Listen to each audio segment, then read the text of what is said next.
Welcome to This Explainer. We're diving straight into a massive, looming crisis facing Japanese education today, one that was debated fiercely at the Poly Ago tournament. The big issue? Should the government intentionally shrink its own private university system? Should Japan actually reduce the number of its private universities? It sounds like a pretty simple question, right? But as the source material shows us, this is a heavyweight bout.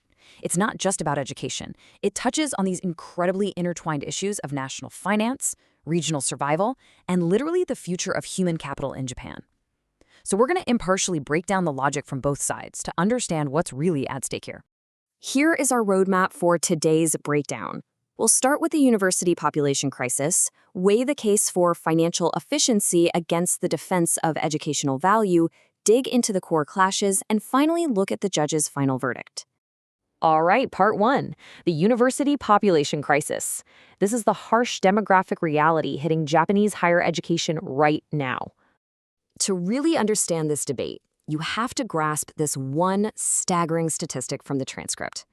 Right now, nearly 50% of Japan's private universities are operating below their student capacity. Think about that for a second. Imagine half the dorms and classrooms at your local college just sitting there, totally empty, every single day.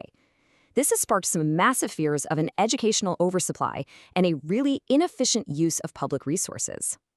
And this demographic reality, it creates two fiercely competing philosophies. In one corner, you've got the affirmative side, pushing for strict financial rationality. And in the other corner, the negative side, defending the public good and regional growth that these local universities provide. It is a fundamental clash of values.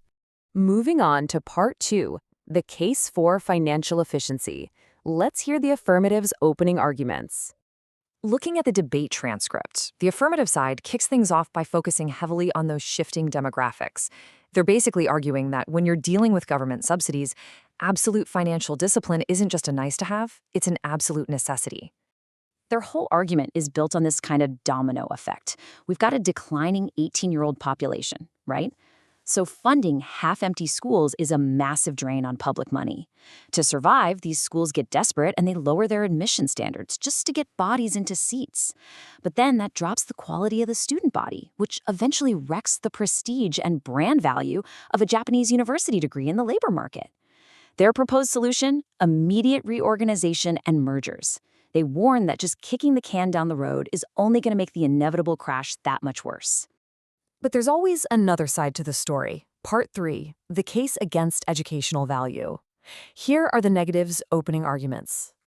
The negative side comes in and completely flips the script. They argue that universities are not just some disposable market goods that you slash the second demand drops. Far from it. They see them as crucial public infrastructure, really the absolute lifeblood of local communities. Just think about what happens to a rural town if its only university shuts down.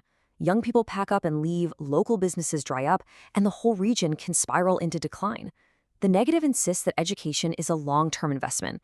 They're saying you measure its value in community survival, not just by looking at test scores or a balance sheet.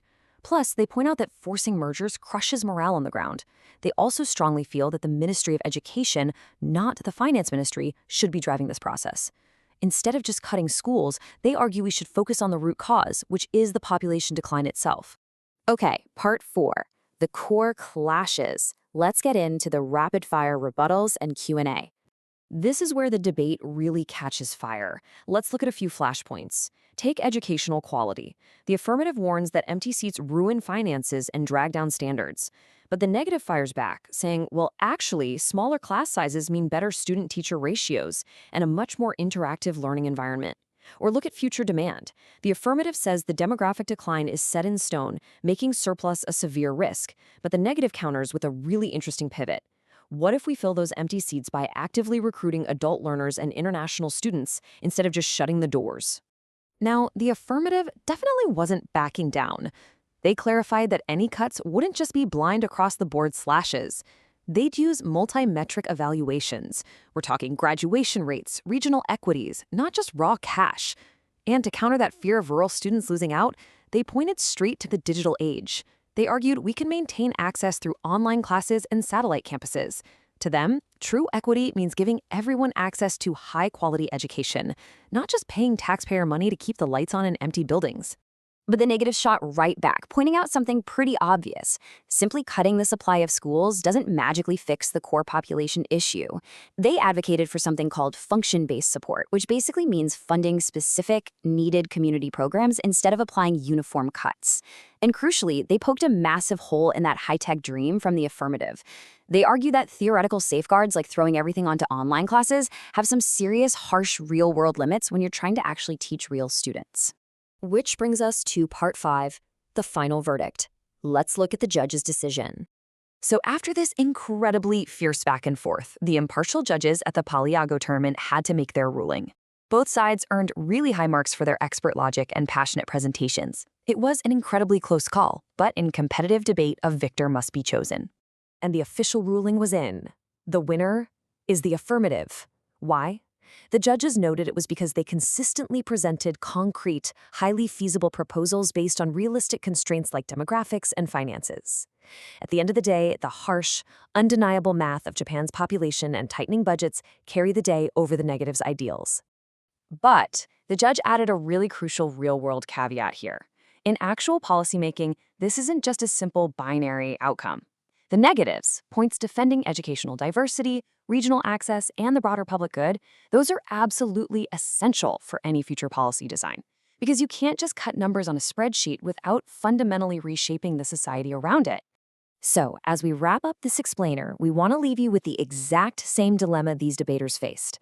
Balancing strict economic efficiency against broad educational equity is a massive, complicated challenge. If you were the policymaker dealing with a shrinking population and a really tight budget, which value would you prioritize? It's a huge question that Japan, and honestly probably the rest of the world, is going to have to answer very soon. Thanks so much for joining us for this explainer today.